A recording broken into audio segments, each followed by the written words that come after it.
Hello and welcome to this tutorial video where we're going to be demonstrating how to record microphone signals into Pro Tools using our SSL AWS 924 desk. My name is Keith Hannibird. I'm the studio manager here at the School of Media Culture and Society on Ayr campus of University West of Scotland. This tutorial will be aimed primarily at the students of our BA Commercial Music and our MA Music strands, but it may be of interest to others. Just be aware, some of the things will be specific to our studio in terms of the technical setup and how we've prepared things for our teaching.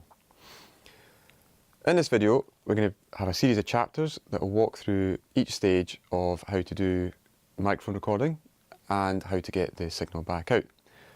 First of all, we're going to look at powering up the studio and getting everything ready. Then we'll look at Pro Tools itself and setting up the session. Then we're going to look at the desk and some basic setup, focusing on the channel strip. And then we'll be looking at how to get the signal back from the desk and back from Pro Tools into the desk for monitoring purposes. Okay, so let's get started. First thing we need to do in the process is turn everything on, and it's pretty simple to do. And just to have a look over here, we'll start at the rack cabinet that has all the Pro Tools hardware and the Apple Mac Pro. So just open this cupboard door up here. It's a little bit tight, but it's not bad. You're looking for the one switch up the top there, the red switch on the phonic power distributor, and we hit that, and you'll hear all the Pro Tools hardware click and whir into life. There should be 3 units turning on. You'll see lights flashing in activity to know they're on. And then down here we've got the Apple Mac Pro. It's a bit difficult to see in here, and you might need a light just to see the power switch. It's about 2/3 of the way down the unit and just next to the power cable and underneath the rest of the cables. You just press that once and you'll see some lights and it'll whir into action like that. Just gives the cupboard door a wee close, helps keep the noise levels down. We're going to work our way across here. And just be aware there's lots of cameras and lights today for the film. They won't normally be here, so it's a lot less congested. We're going to turn the desk on. Sometimes the desk turned off at the wall as well, but there is actually a power switch on the desk, so we just need to make sure that's on. It's located just under this section of the desk. You reach around the back, behind the little bridge, you'll feel a heat sink and a big heavy rocker switch. And hit that, and it's obviously turned off at the wall as well, so we're going to have a look at this. Again, a bit much kit round here, lights and cables today. They won't be here normally. And we'll get around here and you'll see 2 white plugs, and we're going to turn them on in order, working our way across here. The first one is for the desk, which I have obviously now switched off, so I'm going to switch it back on again. And that's that switch there. And then the next one is for the studio monitors or speakers. We always turn them on last and turn them off first. It's a good studio rule, and that's because you don't want anything else getting switched on and off while they're active and having electrical pops going through them, which can damage the speakers. And if we work our way back round now, we'll see the desk's all lit up, screens are on, and that means we're ready to go. In this section, we're going to create our Pro Tools session, check it is saved to the correct location, and has a proper in-out or I/O setup. If you follow the actions on screen as I describe them, it should all make sense. If you haven't already done so, launch Pro Tools, and if you have, ensure it's selected and active. We're going to create a new session, either using the keystroke Command and N, or simply use the mouse to select the drop-down menu for File and New Session. First, check the session is set to local storage. You can see the selection options towards the top of the window. And next, check the location setting for where this session will be saved by clicking on the blue location icon. Looking to the left sidebar, you can see all different options that are on the computer for storage. Do not use the Mac HT or any of the storage locations such as desktop or documents. Always use the drive CM Studio 1, or if you have your own portable drive, you can use that. I've already created a folder specifically for this tutorial, but you may need or want to create a new one. Once your location is selected, you need to name your session and type in carefully. Naming sessions is properly important. It's never fun trying to wade through 20 or so song ones or song today. Again, checking we're in local session. Check the audio format is .wav. Check the bit depth is 24-bit and sample rate is 48 kHz. Other options do work, but this is our default setting for the studios. I/O settings for stereo work will be labelled CR1 SSL followed by a date. These may be updated at times, but I will keep the same naming format and delete older unused settings.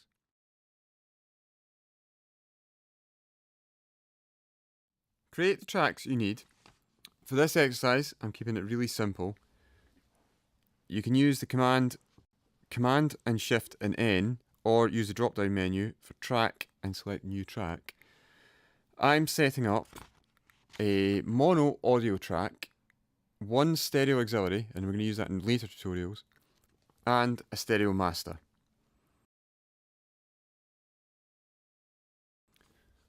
We're not actually going to use the aux track in this tutorial, but we will in future items, so I wanted to introduce it now, just so people could have a little think about why I've done this, and also have a think about sends, how they relate to the I/O and internal bus routing, and we'll go through that in future lessons. Now, in our studios, the inputs are labelled according to the relevant live room connection. And for this exercise, I'm selecting LR2-1, which is live room 2, channel 1. And that is where our musician will be today.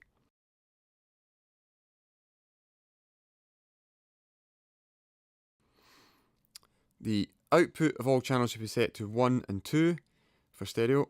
This is directly routed to the SSL monitor source, external A, DAW. Okay, now that we've got our Pro Tools session up and running and we've got the I/O assignment sorted, we're going to move on to the desk and actually recording a signal from a microphone. For this demonstration, I've enlisted the help of a student and one of our assistants, Gareth Cooper, from the BA Commercial Music programme. Hello, Gareth. Hi. Gareth is going to play a little bit of guitar for us, and I'm going to ask her to go through to our live room 2 now and set up with her guitar. We've already set up the microphone, we've plugged it all in, and you'll see that in a little cutaway about the details. And again, just remind you that is specific to our studios, and other studios might be set up in a different manner. Now that Gareth is through in live room 2 and ready to go with her guitar, we're going to have a look at the desk and the channel strip in particular to get the signal in. Just before we go to that though, I'm going to mention quickly a little bit about the detail about the desk. It's a 24 channel desk, 24 audio channels, 24 analog channels, and it can also operate Pro Tools, but we are concentrating the analog side. In our setup, channels 1 to 16 are connected through the tie lines to live room 1, which is that direction, and channels 17 to 24 are connected to live room 2, which is the room Gareth is in. So if you're using live room 2, channel 1 in the wall box corresponds to channel 17 on the SSL. Another thing worth mentioning is that each of these channels can go between line and microphone input. That's not hugely important today other than the correct setting, but as we progress through tutorial videos, that it will become very important, and we'll explain why as we go, and it's part of what makes this desk really flexible for this studio. Some little small format mixing desks, the difference between mic and line is simply how much gain is applied to the input, whereas in this desk it is two very different physical inputs. So it might be worth thinking about why that's important, and think about the workflow that is expected, and we'll go into detail, like I say, in some later tutorial videos. Moving on to the desk. So as I was saying, live room 2 channel 1 is channel 17 on the SSL. All of these channels are identical, it's just multiples of, so you don't have to learn how to operate all of this, you learn how to use one and you can do them all. Gareth next door, we have a microphone set up on the guitar. It is an Aston Spirit microphone, which is a large diaphragm condenser type. So for that, we need phantom power. So if we look at the top of the desk, we'll see phantom power. And we'll also see options for instrument, pad, polarity, and one here called flip. Flip is the important one here. So we need to set up to be on microphone inputs. And if we have a look just here, you'll see a gain knob here saying line and one above it saying mic. The mic is the red one. And at the moment there's a little light beside the line, which is a sort of greenish yellow colour. This is where the flip button comes in. So we're going to press flip, and you'll see now the red light is it's lit, and that indicates that we're on mic input and that switch is active. So that's stage 1 of getting ready to record a microphone signal in this studio. We're going to have a quick look over the rest of the desk and down into this section in particular. This section here controls whether the desk is on the analog layer or on the digital audio workstation layer, or in this desk case that would be Pro Tools. I'm just going to press this little button here, which is blue lit at the moment. When it's lit blue, we are in analog mode. I'm going to press this. The desk does things. And what it's doing now is mimicking Pro Tools. If we have a look up this end, we see now it says A guitar, which is acoustic guitar, not A guitar, Master 1 and Auxiliary 1, which is the 3 channels I have set up in Pro Tools that you have seen when I was setting up the I/O. If it's in this mode, we are automating Pro Tools, we're controlling Pro Tools, and that's not what we want at this stage. We want it to be in analog desk mode. So we'll press that. Button's lit blue, important thing to check. So going back to the fader, the channel strip, sorry. Starting at the top, we have the red knob, as I was saying, that's for microphone gain. That's how much signal we get from the microphone. There's the line equivalent, which we're just going to leave alone just now. And then we move into the EQ section from this black knob up the top here to this black knob down the bottom here. So it's quite a nice contained area you can visually reference quickly. We're going to skip over this just now. I just want to make sure the EQ is not in. There's a switch here. If I press it, you'll see a red light. That means the EQ is inserted into the channel. I'm going to take that out, and we can just ignore the EQ section just now. Something we do need to pay attention to is this section down here, but we'll move on to that in a little second. So let me just check. We are in mic mode. There's no pad. The pad is a gain reduction switch, which would reduce the input signal for very loud sources, maybe something like snare drums or bass drums. Things like Hammond organs potentially even can be very loud, and we need to bring the signal down. We're not doing that just now, we're just doing a little acoustic guitar. This switch here, the polarity switch, it looks like a 0 with a / through it. That is a switch for inverting the electrical signal that comes in by 180 degrees. Basically, it makes anything that's positive negative and anything that's negative positive.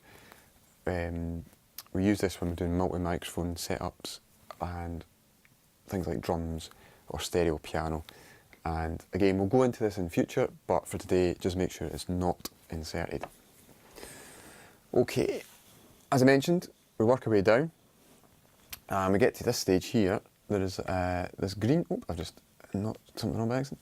A green knob here, and you'll possibly make out, it just says above Q stereo or QST. And next to it, there's a button that says EFX and QB. QB is a little switch, and nothing happens at the moment because the Q itself is not turned on. To turn the Q on, you'll notice the little green light here that says on.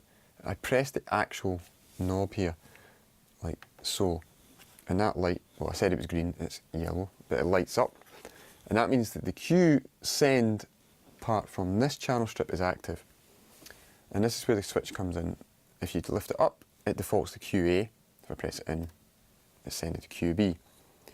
To keep things simple, I set up the Q outputs of the desk. So QA is live room 1 and QB is live room 2. And Gareth is in live room 2, so I want QB.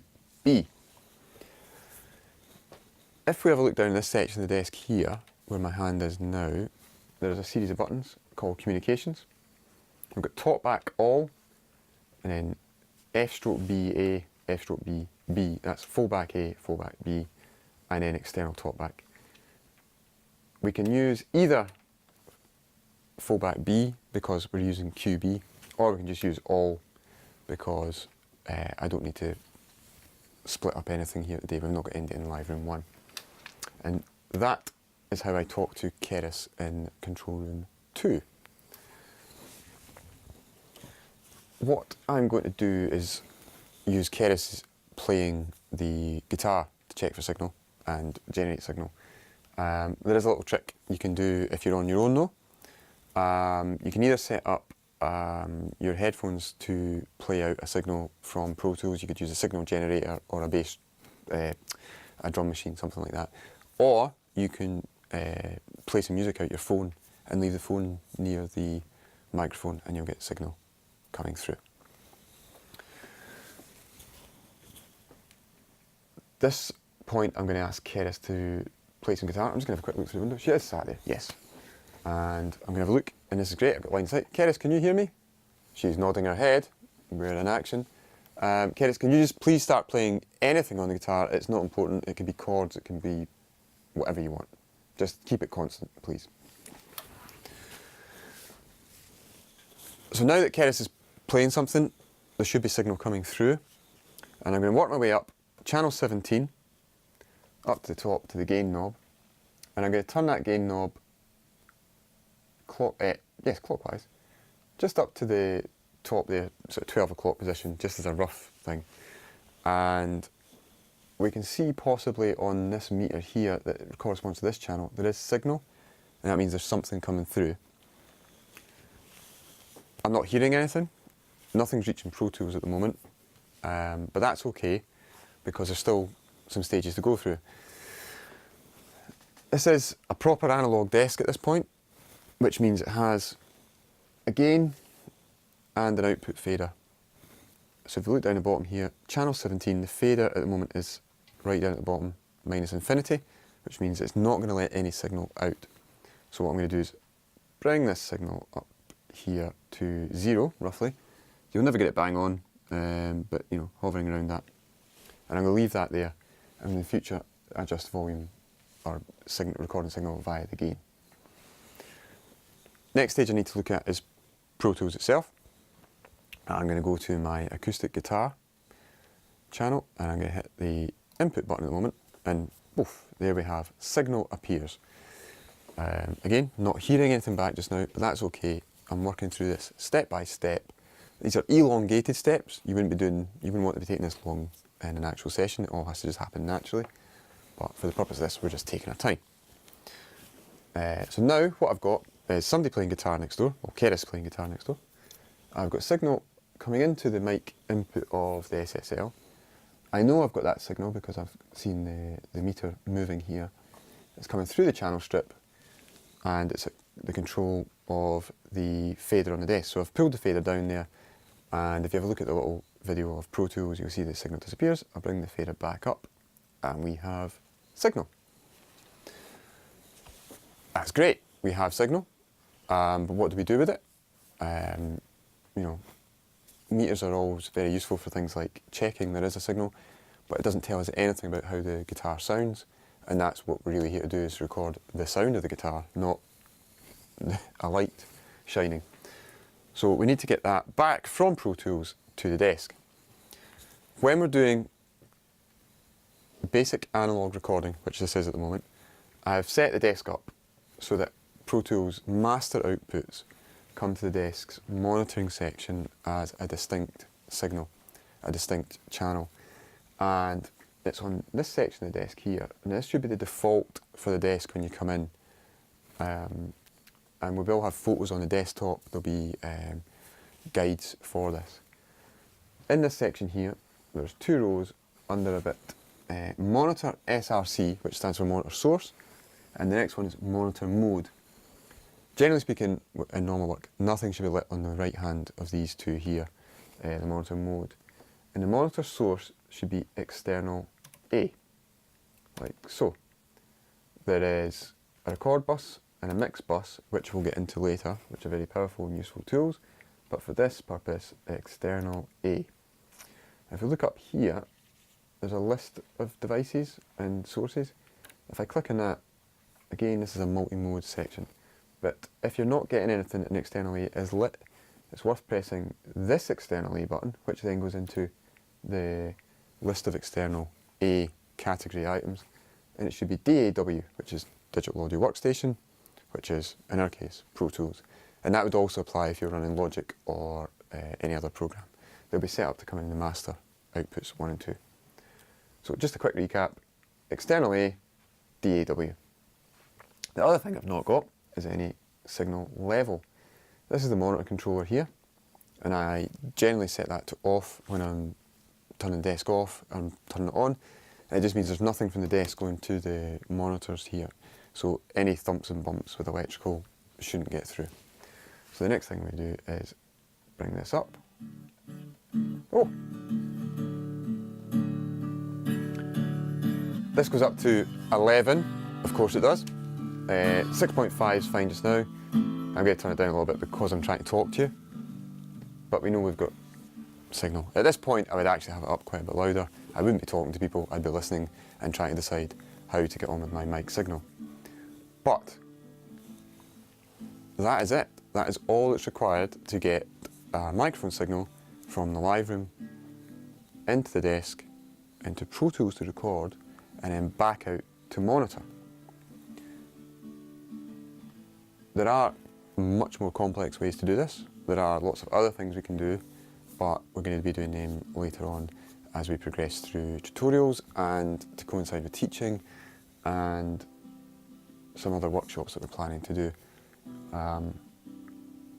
So as I said, the numbers, the setup are specific to our studios, but if you're landing yourself on an SSL AWS 924 for the first time, that tutorial should get you through enough to get up and running and get a signal into the desk, from the desk into Pro Tools or whatever DAW you're using, and then back out to monitor.